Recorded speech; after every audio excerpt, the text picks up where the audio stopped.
We made a battery technology that works a little bit like how nature stores energy and photosynthesis. So we have a discharge tank filled with CO2, and then we take that and split it electrochemically in the power block, and then it forms solid carbon, which goes into the charge tank, and oxygen that was split off goes into the air. And that's the charge cycle.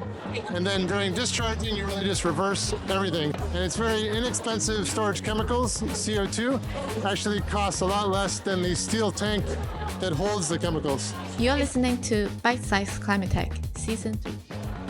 It's so fun. This is a climate science affair. And then with me, you're the founder and CEO of Noon Energy. Yes, Chris Graves, co-founder and CEO of Noon Energy. Welcome to the Emerson Collective Climate Science Fair. You're going to explain to me what is behind this technology. You use CO2 as storage for long duration storage, right? Yeah, definitely. It's a new energy storage technology for long duration energy storage.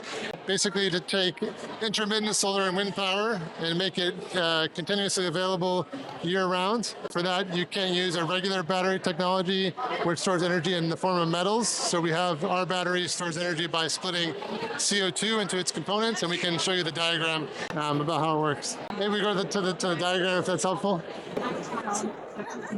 Yeah, so we have a discharge tank filled with CO2, and then we take that and split it electrochemically in the power block, and then it forms solid carbon, which goes into the charge tank, and oxygen that was split off goes into the air, and that's the charge cycle.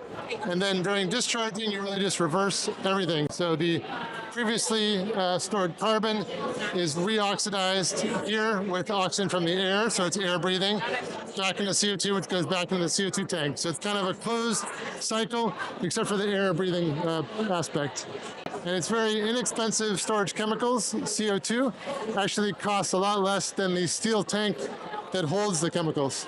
Is that the reaction formula? Not exactly, but it's very similar to how nature stores energy by photosynthesis. So using the same low-cost elements, that's why it's very good for long-duration energy storage.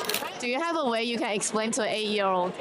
We made a battery technology that works a little bit like how nature stores energy and photosynthesis, kind of like how plants store energy, and that means very low cost. And we want to be able to take solar and wind power and make it available all the time.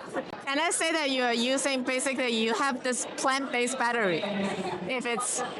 Kind of. There's no actual plants to use, though. It's just the same abundant elements. Yeah. I'm gonna answer a question from a previous guest. So he also works in like charging stuff, and so energy relevant.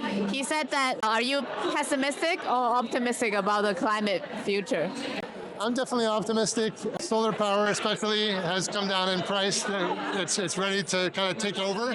And with something like our technology or other long duration storage as being the missing link, we can do the job, I think. So yeah, definitely. Yeah. Especially in science affair like this, I'm very optimistic actually. Do you have a question for the next guest? Next guest, I guess it'd be great to name what someone thinks as the 2 to 3 missing links to fully decarbonize the world. Oh, great question. My final question is, why did you decide to work in climate? Just make a big impact. It's been a lot of years for me, and thinking about human health and the future of humanity. Let's make climate cool again. High five. Thank you. No matter what,